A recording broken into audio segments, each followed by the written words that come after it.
Yes, they say a woman's place is in the home, and I suppose as long as she's in the home, she might as well be in the kitchen. Huh. R-E-S-P-E-C-T, find out what it means to me. R-E-S-P-E-C-T, take F-T-C-T.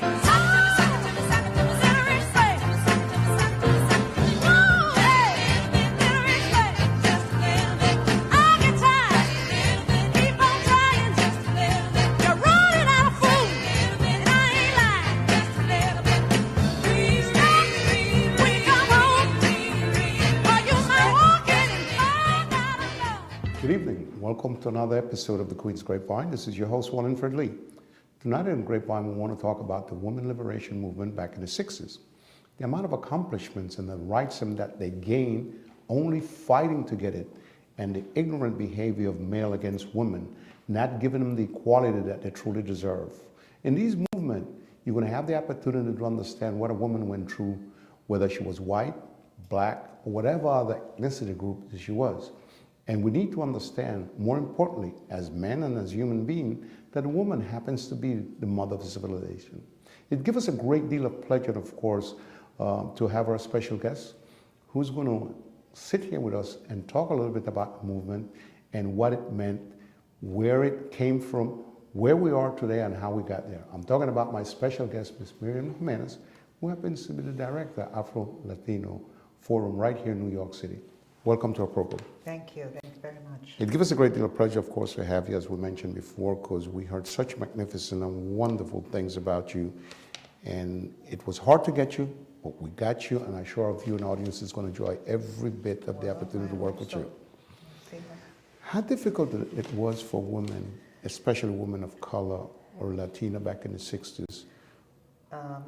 It's really interesting for me because when we talk about back in the 60s, there's always the sense that it was somehow in the Middle Ages. But in reality, it's not in the Middle Ages. It's not that long ago, actually, that I was growing up here in New York City and realizing that my possibilities of a future were very much confined by the fact that I was female, that I was black, and that I was Latina or Puerto Rican, because we weren't Latinos back in the 60s. But back in the 60s, you have a movement that is, well, I want to preface it by saying, first of all, that the movement of the 60s was only a new chapter in a very long movement, that all people who are oppressed, whether they be oppressed because they are female or because they are black or whatever particular condition is identified, all peoples resist. Their forms of resistance take on different shapes and different forms over the course of years, depending on where they happen to be. But that women have been resisting their particular position of subordination to men for as long as women have existed. Interesting. Yes. So just the way people who were enslaved resisted their enslavement, because nobody wants to be considered less than human or less than someone else. So those things have always happened. What marked the 60s is very much what marked earlier centuries in the struggle of women was the presence of a black movement, and specifically the African American movement. The civil rights movement.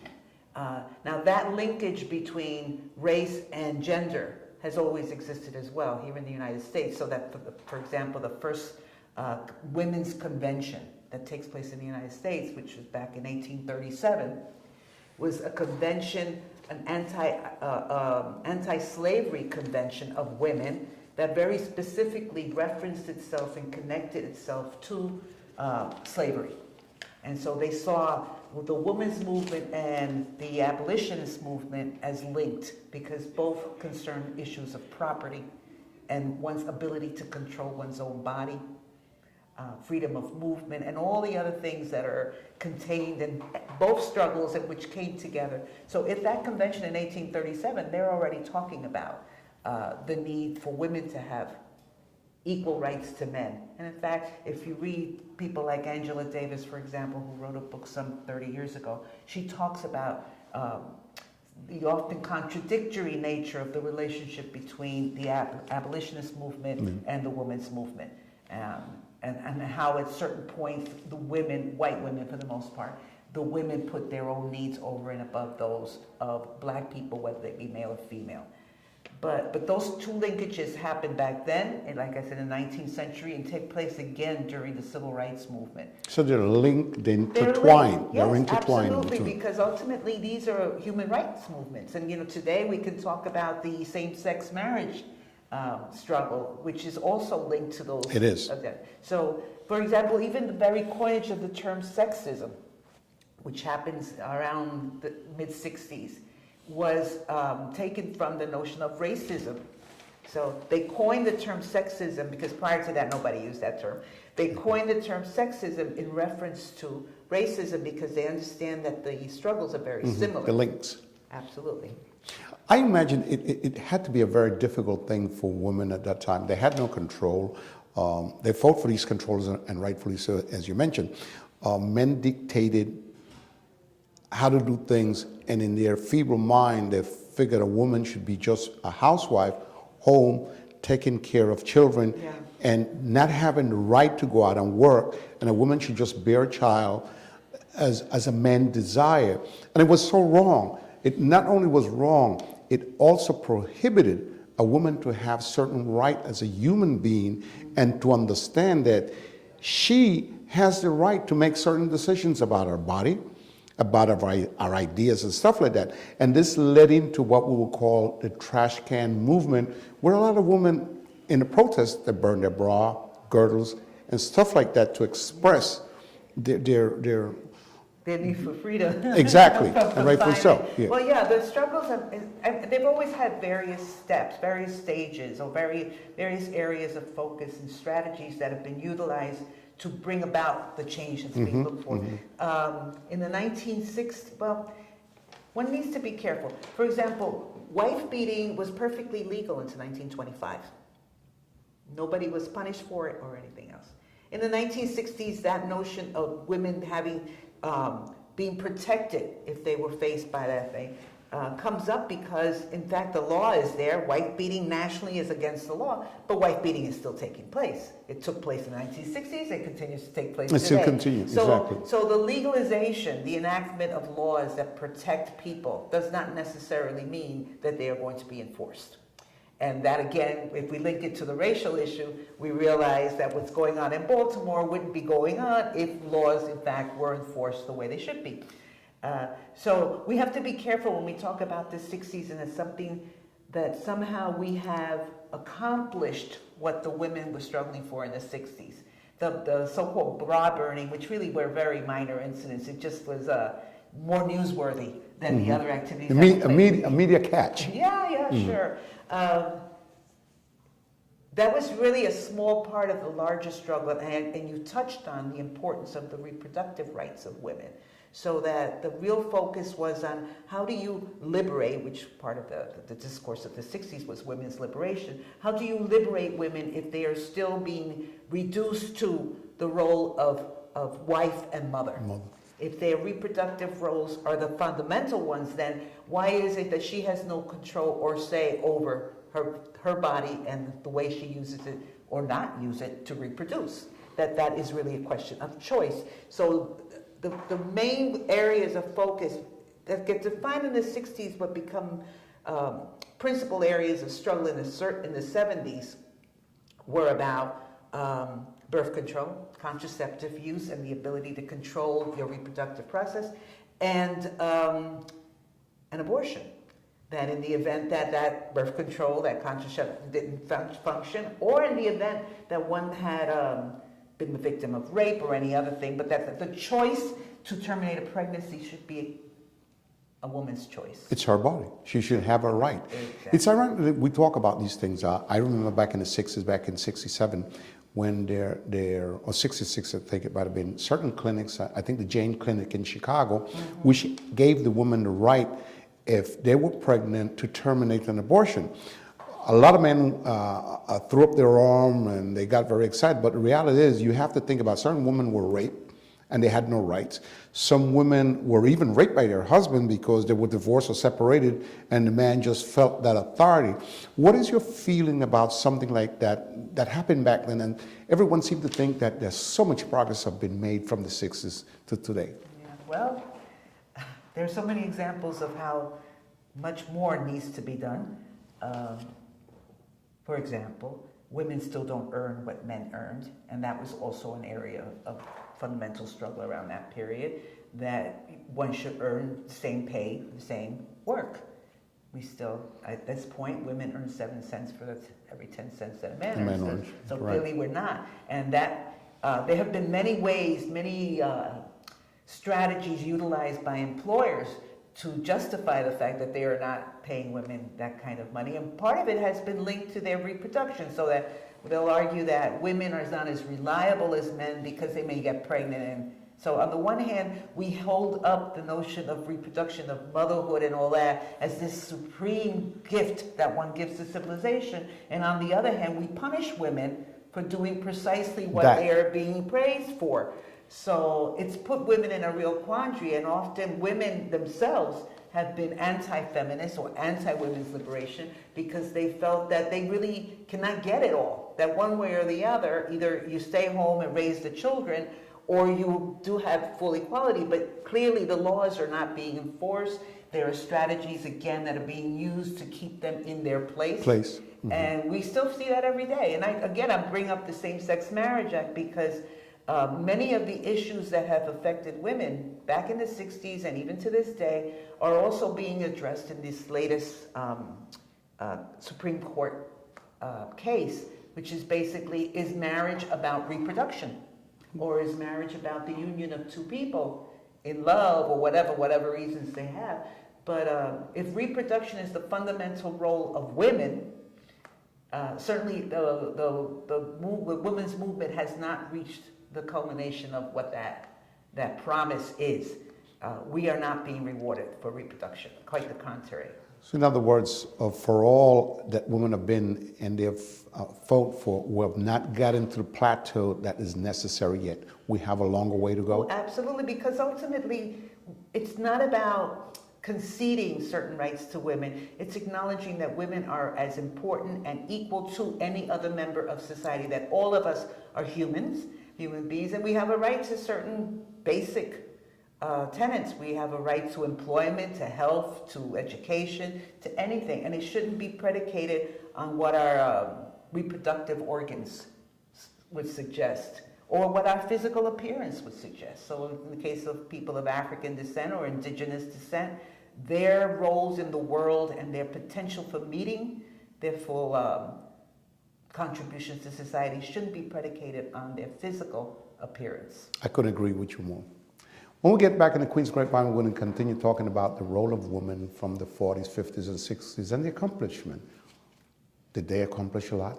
Is there more to go? And we want to talk a little bit about the job market, sexual harassment, rape, and more importantly, why do we not recognize that women are equal? And in most cases, some of them are more intelligent than some of the men. We'll be right back on the Queen's Grapevine as we continue moving forward. When the United States joined the war, the same appeal was made. We must win this war, but we can't win this war unless you women take over the jobs that men are leaving. English women have done it for 3 years. American women are now doing it all over the country. How do you like it? I love it. But the temporary nature of it all was constantly emphasized. And Lee Dunning, who now welds on landing barges. And what about after this war, Lee? Well, this job belongs to some soldier. And when he comes back, he can have it. Oh, that's swell.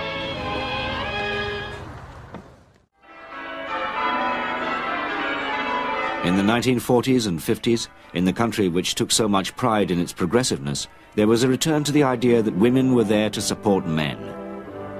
Throughout the length and breadth of America, in every city and town, every day in the week is somebody's wedding day. I pronounce that they are husband and wife. No ceremony more deeply symbolizes every woman's hopes. Women were expected to find satisfaction at home, bringing up a family.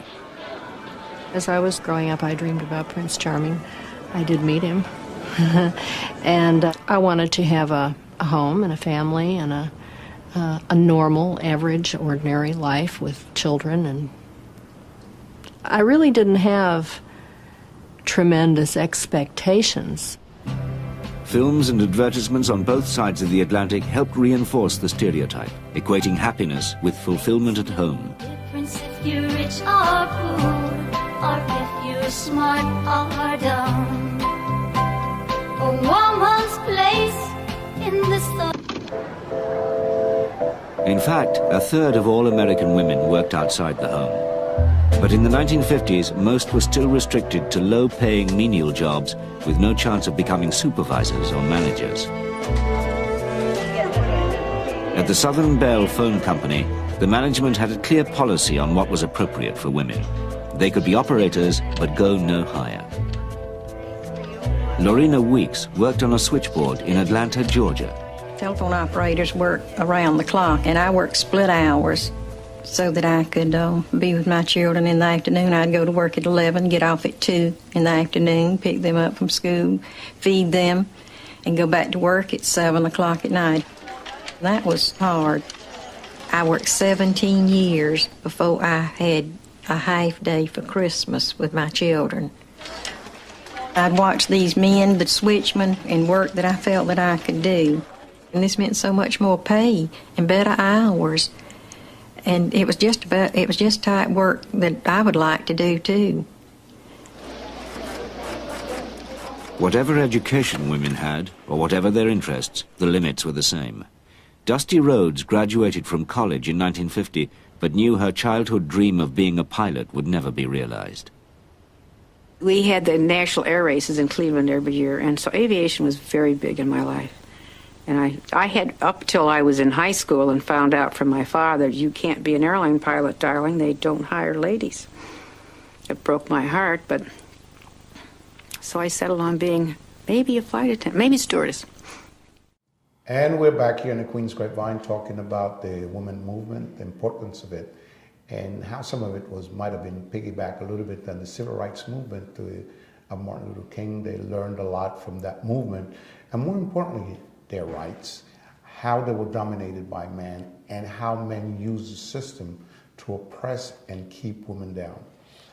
The question as we go forward is, have we overcome these things, and are women in the right plateau, right place where they deserve to be? And that's why we're having a program of this magnitude to talk about this. And you know, we have our special guest, Ms. Miriam Jimenez, who was kind enough to accept our invitation here in the Queen's Grapevine. She's the director of the Afro-Latino Forum right here in New York City.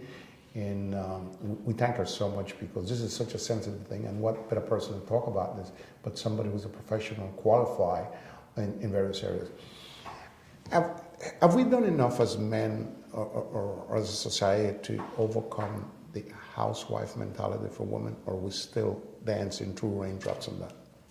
Well, I think that ultimately women are still confined or limited in the kinds of things that they can do. That doesn't mean all women, but this is a general framework. You see the studies that have been made, for example, where young girls are in a very top of their class until about when they're 12 or 13 years old. They are the best math students, the best science students.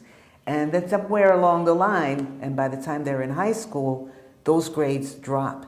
So the expectation that they're being scientifically or mathematically inclined are clearly being reduced. There's something that is keeping them from being able to continue to develop those interests. It's not a natural thing that they not have interest in math or science, in other words. It's something that societally is imposed on them, so that being smart in math and science becomes something that you just shouldn't be if you're a woman, if you're a girl.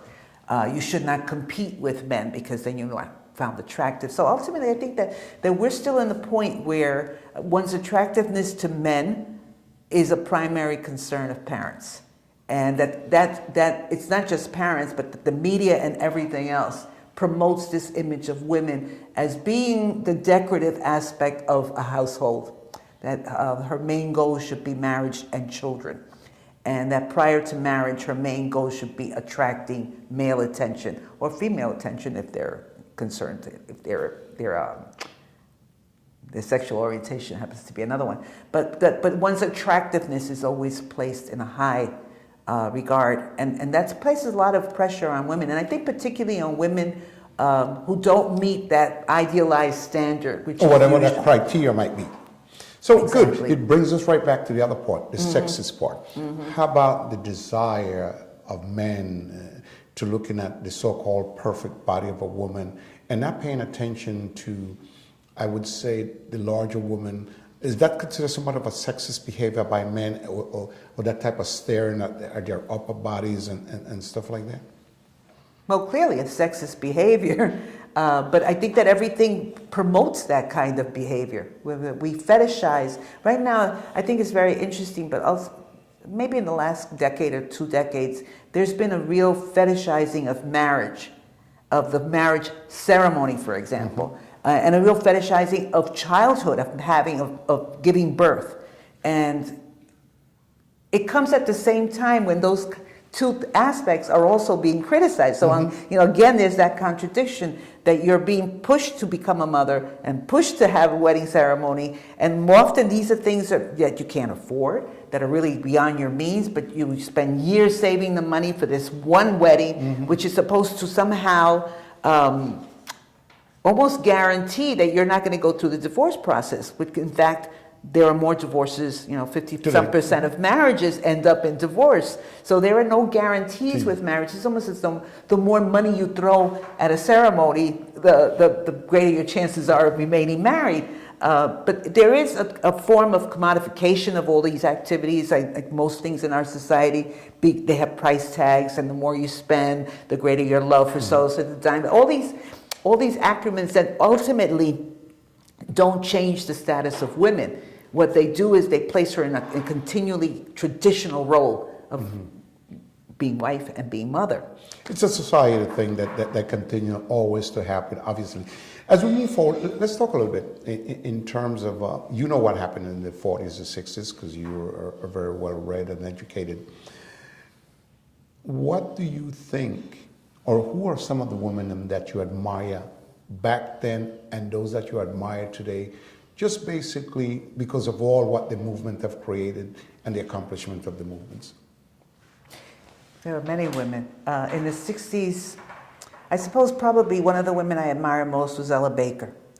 Ella Baker was from New York, and ends up going down south for the civil rights movement, was one of the in the leadership of the NAACP, did very important field work, is not often recognized for the amount of work that she did. She spearheaded, was actually an inspiration, and motivated the young men and women who were in the civil rights movement to form SNCC, the Student Nonviolent Coordinating Committee, which was much more radical than the other movements that were already taking place in the South, but really pushed and ultimately ended up with the Black Power movement. So Ella Baker is definitely someone that I admire greatly. Another person I also admire is Barbara Smith and the women, and Audre Lorde, and the women of the Kabanhi River Collective, which were a group of radical black women who got together and basically, they put it in a statement that you can find on Google, but they basically argued that that if women in general were oppressed in this society, black women in particular had a much weaker position within society in general, and a bigger commitment to making a change. And so again, this linkage between blackness and the issues of being black and liberation of black people and the liberation of women were very much linked. Entwined. Absolutely intertwined. Those are off the bat 2 women, but there were others, Lorian Saldúa from the Chicano movement, who acknowledged, recognized. I don't think it's coincidental, by the way, that many of these women were lesbians, because they were not as concerned with a lot of the traditional issues of womanhood, and they felt very threatened by these traditional definitions of womanhood. And they were very strong also. And they were strong, and they were committed to doing work to change. Social justice movements in general were their main concerns. And I think that ultimately one can say that women of color have been in the vanguard of almost all the women's liberation No question about events, almost all. No Yeah. question about it. Yeah. If you had to emphasize today, who are some of the Latino women right here in the tri-state area or here in the United States that you respect and you take that they make a difference and they're here to stay? Oh, there's so many. No, I'm not going to answer that question because I would leave somebody out and I would feel terrible that I left them out. But right now, there is a very strong black advocacy movement throughout Latin America and the Caribbean. And a number of women here in the United States are also part of that movement for change. I'm going to leave it at that. They'll know who they are. They're very strong women. They're committed to making the connections between Latin America and the United States. The fact that we have so many people of Latin American and Caribbean ancestry living in the United States today, it's almost an imperative that we also talk about what's going on in our countries of origin. Because if the movement here for women's liberation has been strong, there has also been a women's liberation movement in Latin America and the Caribbean. No question. And we have been influenced by that as well. In fact, our name, Afro-Latina Forum, we use the arroba, or the @ almost in tribute to the women's liberation movement in Latin America, because in Spanish is such a gendered language. We understood that we needed to demonstrate that we can't assume that within the notion of Latino, it also includes women, but that we had to specifically reference women. Of course, now with email, it confuses a lot of people. Sure does. But this was all done in the 60s and 70s in Latin America. So the movements that have taken place in the United States, not only have they been linked to Latin America and the Caribbean, but they've also been linked to global movements. None of this has happened in isolation. And I think increasingly we are aware that even if we're in the middle of Harlem or in the middle of downtown Manhattan, all of the actions that take place are linked to actions that take place in other parts of the world. We, especially now with the technology that we have to hand, we can't ignore the fact that we are connected.